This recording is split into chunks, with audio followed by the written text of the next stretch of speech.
कि एक कला होती है, लेकिन अब ये कला क्या है? कला कहते किसको है? कला तो हमारी और आपकी सबकी वृत्ति है, प्रवृत्ति है। अगर नहीं होती तो फिर ऐसा क्यों कहा जाता कि पता लगा कि कुलपति जी के दफ्तर में एक प्रोफेसर साहब आए जो कम काम करते हैं लेकिन ज्यादा काम करने वाले पवित्र जी ने कहा कि यार देखो उसको डांट नहीं पड़ती, कितना कलाकार आदमी है, वो सेटिंग करके चल रहा है। कह देते हैं कि भाई कला है। फिर पता लगा कि भैया उनके पॉकेट में पैसे नहीं थे यार, लेकिन देखो यार उसने फिल्म सिनेमा देख लिया फ्री में, कितना कलाकार आदमी है, अपन कह देते हैं। फिर पता लगा कि किसी ने किसी का किसी से, जैसा कि पिल्लई साहब यहां पे बता रहे थे, कुछ प्रेम प्रसंग की बात चल रही थी। पता लगा कि किसी की कोई गर्लफ्रेंड है या किसी का कोई बॉयफ्रेंड है और उसके दोस्त ने उसके साथ दोस्ती कर ली, तो पता लगा कितना कलाकार आदमी है यार ये। तो इस नाते कला कोई ऐसी चीज नहीं है, कला एक ऐसी चीज है जो बाय डिफॉल्ट हम में और आप में सबके अंदर मौजूद है। अब उसको कलाकार अपन कह दें कि हम जैसे लोग हो गए जिन्होंने उस कलाकारी को जीविका का साधन बना लिया, तो अब हम कलाकार से कलाजीवी की प्रकृति में आ गए कि अब हम कलाजीवी हैं। क्यों? क्योंकि कला का व्यापार करके, कला का व्यवसाय करके हम उसके माध्यम से अपना जीविकोपार्जन करते हैं, तो हम हो गए कलाकार से कलाजीवी। लेकिन ये कलाकार है क्या? तो जो निराकार को साकार कर दे उसको आप कलाकार कहते हैं। निराकार को साकार करने मतलब, अगर हम आपसे पूछें कि प्रेम कैसा होता है तो क्या आप परिभाषित कर सकते हैं? कर सकते हैं। अगर हम आपसे कहें कि क्रोध कैसा होता, आप परिभाषित कर सकते हैं। हम आपसे पूछें कि भैया मीठा कैसा होता है, मीठे की परिभाषा बताइए, तो आप दुनिया के तमाम साहित्यकारों को लेकर आ जाइए, लेकिन वो मीठे को परिभाषित नहीं कर सकते। तो इसका क्या मतलब हुआ कि ये तमाम जो अनुभूतियां हैं, हम आपसे ये कह सकते हैं कि साहब हम आपको अनुभूत करा सकते हैं लेकिन अभिव्यक्त नहीं कर सकते हैं। प्रेम क्या है? तो ये हम आपको एक्सपीरियंस करा सकते हैं लेकिन एक्सप्रेस नहीं कर सकते हैं। मीठा कैसा होता है? भैया ये गुलगुला खा लो, ये गुड़ खा लो, आप साहब आप अनुभूत कर लें, लेकिन अगर आप हमसे कहें कि इसकी परिभाषा दीजिए तो ये हमारे बस की बात नहीं है। तो कलाकारी का मतलब ही ये होता है कि जो निराकार भावों को साकार कर दे उसको आप क्या कह देते हैं? कलाकार। यानी एक ऐसा भाव जो दिख नहीं रहा था वो आपको दिखने लगे। तो अब आ जाए अपन जो चर्चा की शुरुआत मैंने की थी कि कला है क्या। तो कला रूपी शब्द को अपन तोड़ देते हैं। ये कहीं कोई शास्त्र में परिभाषा नहीं है, ये हमारी, जैसा कि हमारे प्रिय भाई दीपक जी ने बताया आपको कि हम लोग रॉ और ठेठ देहाती आदमी थे कि पटिया भी, हम पटिया के साथ भी कंफर्टेबल हैं और पटिया पे भी कंफर्टेबल हैं और गद्दा पे भी कंफर्टेबल हैं और सिंहासन पर भी हम कंफर्टेबल हैं। सहजता हमारा व्यक्तित्व का आवश्यक गुण है। यहां पे बैठे हुए आपके कुलपति जी हों, हमारे मित्र ब्रजेश हों, एक और हमारी दर्शक दीर्घा में हमारे साथ पढ़ने वाले हमारे मित्र मनोज बैठे हुए हैं, मनोज शर्मा जी, ये हों, ये सब सहज लोग थे कि हर कहीं आपको सहज पाएंगे। तो कला को अपन तोड़ रहे हैं। कल एक ऐसा शब्द है जिसे आप अतीत के लिए भी इस्तेमाल करते हैं और भविष्य के लिए भी, करेक्ट? कि कल आए थे या कल आएंगे, तो मतलब अतीत काल भी हो रहा है उसमें और हमारा भविष्य भी हो रहा है। तो हमारे जीवन में अगर हम भूतकाल और भविष्य काल को बांट लें तो भूतकाल में जो बीत चुका है उसमें हमारे और आपके जीवन में क्या, मन में क्या चलता रहता है? क्या दुनिया का शक्तिशाली से शक्तिशाली व्यक्ति अपने बीते हुए समय को बदल सकता है? नहीं ना। बदल सकते हैं हम और आप? ये भोपाल में बैठे ना। हाँ, अब कुछ हमें लगा कि नहीं, हम अपने प्रदेश में अपनी राजधानी में बैठे हैं, कुछ अपने जैसे लोगों के बीच बैठे हुए हैं, तो नहीं बदल सकते। तो अतीत में हमारे क्या होते हैं? हमारी ग्लानियां होती हैं, गिल्ट्स, रिग्रेट, करेक्ट? यार ये नहीं करना था, यार ये एक डिसीजन जो हमने लिया अगर वो ना लेते तो। और भविष्य में क्या होता है? चिंताएं, वरीज कि यार अब यहाँ से निकलेंगे माखनलाल यूनिवर्सिटी से तो पता नहीं कौन से संस्थान में हमें काम मिलेगा, क्या हम अपना भविष्य बना पाएंगे या नहीं बना पाएंगे। या पता लगा कि मुख्यमंत्री जी का ये पहली बार मुझे इंटरव्यू लेने का अवसर मिला और सीधा मुख्यमंत्री जी के सामने खड़ा कर दिया, तो क्या पता मैं अपने अखबार के लिए या अपने टेलीविज़न चैनल के लिए मैं ये कर पाऊँगा या कर पाऊँगी या नहीं। ये तमाम चिंताएं होती हैं। करेक्ट। तो कला क्या हुई और कलाकार क्या हुआ कि जो बीते हुए कल को और आने वाले कल को आज उपस्थित कर दे, ऐसे व्यक्ति को आप क्या कहते हैं, या उस क्षमता वाले व्यक्ति को आप क्या कहते हैं, कलाकार कहते हैं। यानी जो आपको ग्लानि मुक्त कर दे और आपको चिंता मुक्त करके आज यानी वर्तमान में उपस्थित कर दे, ऐसे व्यक्ति को आप क्या कहते हैं, कलाकार करते हैं। तभी किसी अभिनेता की शक्ल पर दृष्टि पड़ते ही साथ आप कितने ही ज़्यादा चिंतित या व्यथित क्यों ना हो, आप देखेंगे कि अगर उस किसी अभिनेता की शक्ल के ऊपर आपकी दृष्टि पड़ गई तो आपको एक किंचित सी मुस्कान आपकी शक्ल पे आ जाएगी और आप अपने उस अवसाद को, उस विषाद को, उस व्यथा को तुरंत भूल जाएंगे और एक पल के लिए आप वर्तमान में उपस्थित होकर आनंदित हो जाएंगे और एक हल्की सी मुस्कान आपकी शक्ल के ऊपर आ जाएगी। यानी ऐसा व्यक्ति जो आपकी परिस्थिति तो नहीं बदल सकता लेकिन आपकी मन स्थिति जरूर बदल सकता है। और अपने देश में, अपन तो देहाती लोग हैं, अपने देश में यह कहा जाता है कि भैया मन चंगा तो कटौती में गंगा। यानी परिस्थिति भले ही ना बदल पाए, पूरी की पूरी दुनिया हमारी मन स्थिति पर चलती है, तो मन स्थिति को बदल दीजिए, आप देखेंगे कि परिस्थितियां अपने आप ऑटोमेटिकली बदल गई आपकी और हमारी जिंदगी में। तो हमने अपने पूरे जीवन में इसी चीज को अप्लाई किया, क्योंकि जब हम यहाँ से मुंबई, जब सागर विश्वविद्यालय में पढ़ते थे, जैसा प्रिय भाई दीपक ने आपको बताया कि हम सब लोग किसी भी स्थिति में कुछ भी करने के लिए तैयार थे। क्यों? क्योंकि सपने हमारे हैं, किसी अन्य के नहीं है। हम अपने सपनों की पूर्ति के लिए किसी अन्य के ऊपर एहसान नहीं कर रहे हैं। हमारे पिताजी ने हमें अपना सपना जीने के लिए नहीं भेजा। उन्होंने क्या किया? सिर्फ इतना किया कि अपने बच्चों से अपना सपना पूरा नहीं करवाया, उन्होंने अपने बच्चों को अपने सपने देखने की क्षमता पैदा कर दी कि भैया तुम तुम्हारे सपने देखो और उनको पूरा करने की सामर्थ्य तुम्हारे अंदर पैदा हो। और आज की तारीख में हम और आप क्या करने लगते हैं कि हम अपने बच्चों से जिन सपनों को हम पूरा नहीं कर पाए, उन सपनों को हम अपने बच्चों से पूरा करवाने का काम कर देते हैं। इसलिए जब वो बच्चे होते हैं या जब वो लड़कपन होता है, उनके अंदर खिलंदड़ापन नहीं होता, वो या तो बच्चे होते हैं, बच्चे के साथ सीधे वो जवान नहीं होते, वो प्रौढ़ हो जाते हैं। उनके अंदर हम प्रौढ़ता स्थापित कर देते हैं। क्यों? क्योंकि जो चीजें हमें उस समय हमारे पिता ने, या हम शायद ये सोचते हैं कि जो हम नहीं कर पाए वो हमारा बच्चा कैसे कर लेगा भाई। लेकिन हम इस दृष्टिकोण से नहीं सोचते हैं। तो तात्पर्य यह है हमारा कि जब हम यहां से गए Delhi national school of drama, और नेशनल स्कूल ऑफ ड्रामा के बाद फिर पता लगा कि सीधे आपने मुंबई महानगर में छलांग लगा दी कि सबसे बड़े प्लेटफॉर्म। क्यों? क्योंकि आकांक्षाएं आपकी बड़ी थी। तो आगे नाथ ना पीछे पगा कि कहीं कोई नहीं, तो आप ही को सब कुछ करना है वहां पर उपस्थित होकर, आप ही को वो तमाम चीजें। क्यों? क्योंकि ये स्वप्न आपका देखा हुआ है और चूंकि आपने देखा है तो उसके सृजक भी आपको ही होना पड़ेगा। तो हमारा यही मानना है आप मित्रों से कि जब गंगा गंगोत्री से चली थी तो उनको नहीं पता था कि उनका अंतिम मकाम बंगाल की खाड़ी।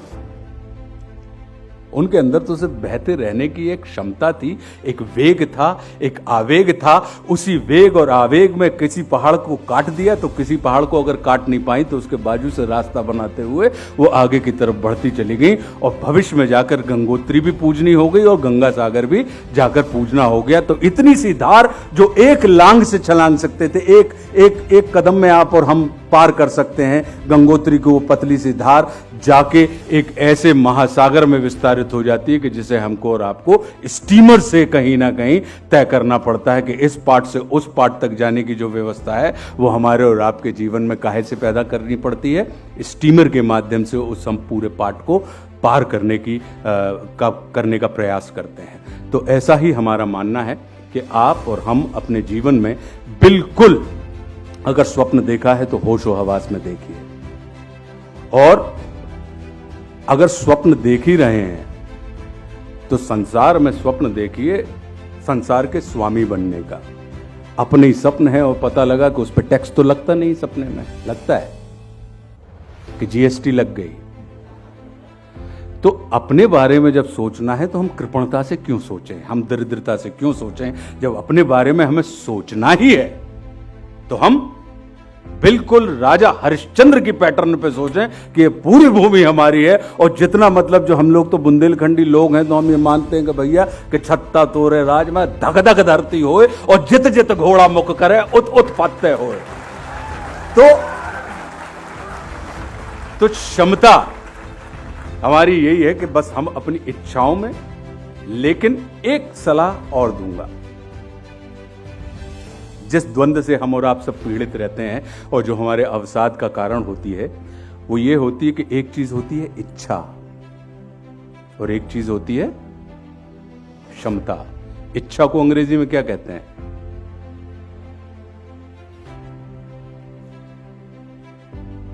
और क्षमता को कैपेसिटी। तो आवश्यक नहीं है कि जिस काम को करने की आपके अंदर इच्छा हो उस कार्य को करने की आपके अंदर क्षमता भी हो, और यह भी जरूरी नहीं है कि जिस कार्य को करने की आपके अंदर क्षमता है उस कार्य को करने की आपके अंदर इच्छा भी हो। तो हमारे बीच में इच्छा और क्षमता के बीच में चलते रहने वाला द्वंद्व ही हमारे अवसाद, हमारे हर्ष, हमारे विषाद का कारण होता है। तो जिस कार्य को करने की इच्छा हो उसे करने की क्षमता पैदा कर लीजिए, अन्यथा जिस कार्य को करने की आपके अंदर क्षमता है उसको करने की इच्छा पैदा कर लीजिए। आप देखेंगे कि फिर आप किसी अन्य के लिए या कोई भी कार्य फिर प्रेशर के रूप में आपके ऊपर काम नहीं करेगा, फिर वो काम भी आपके लिए प्लेजर का निर्माण करने लगेगा। प्रेशर, दबाव और प्रभाव। आप और हम सब क्या चाहते हैं? प्रभाव। लेकिन कुछ पौधे होते हैं जो सूर्य के प्रकाश में फलते नहीं हैं, उनको अंधकार की जरूरत होती है। और कुछ पौधे होते हैं, पुष्प होते हैं जिनको अंधकार में नहीं फलते, वो कुम्हला जाते हैं, उनको सूर्य प्रकाश की जरूरत होती है। तो हमको और आप, हम और आप सब वैसे ही पुष्प, वैसे ही वृक्षों जैसे हैं। हमें अपनी प्रकृति को पहचानना होगा कि भैया हमारे ऊपर दबाव हमें प्रभावशाली बनाएगा या प्रभाव हमारे ऊपर दबाव का काम करेगा। अपनी उस क्षमता को पहचान लीजिए और आप देखेंगे कि हम और आप जीवन में कहीं ना कहीं हम सफल हों या ना हो, लेकिन हम सुखी जरूर रहेंगे। और चूंकि आपका संबंध मीडिया से है, मीडिया का मतलब क्या होता है, पत्रकार का मतलब क्या होता है? एक होता है रिपोर्टर, संवाददाता। क्या संवाददाता को हम पत्रकार कहेंगे? संवाददाता को पत्रकार कह सकते हैं हम? वो तो रिपोर्टिंग कर रहा है कि फला जगह ये घटना घटित हुई, आप साहब हमारी आंखों से देख लीजिए। करेक्ट? तो फिर पत्रकार क्या होगा? वो कौन सी चीज होती है कि कोई दीपक तिवारी बन जाता है, कोई ब्रजेश राजपूत बन जाता है, कोई कुलदीप नैयर साहब बन जाते हैं, कोई मनोज शर्मा बन जाते हैं? वो कारण क्या हो? वो क्या चीज होती है जो उस पेशे में रहते हुए भी उनको एक ऐसे मकाम पर पहुंचा देती है कि जहां पर लोगों के लिए वो उदाहरण बन जाते हैं? तो वो जो चीज मुझे एक शोमैन के तौर पर या एक कलाकार के तौर पर समझ में आती है, वो ये है कि न्यूज प्लस व्यूज जिनके अंदर होते हैं, न्यूज और व्यूज का जो ग्रेट कॉम्बिनेशन होते हैं, जो बहुत सुखद संयोग होता है, या जिनके अंदर ये अमृत योग होता है कि वो न्यूज के साथ साथ व्यूज के भी स्वामी हों, ऐसे व्यक्तियों की आगे चलकर एक निजता बनती है और उनकी एक परंपरा का निर्वाह करने वाले, उनके पीछे पता लगा सैकड़ों की तादाद में फॉलोवर खड़े हो जाते हैं। तो आपको न्यूज के साथ साथ आपके व्यूज, क्योंकि दृष्टि का महत्व है या दृष्टिकोण का? दृष्टि तो हम और आप सबके पास है, लेकिन इन दृष्टि वालों को में से कितनों का नाम हम और आप याद रखते हैं? हम किन का नाम याद रखते हैं? दृष्टिकोण वालों का।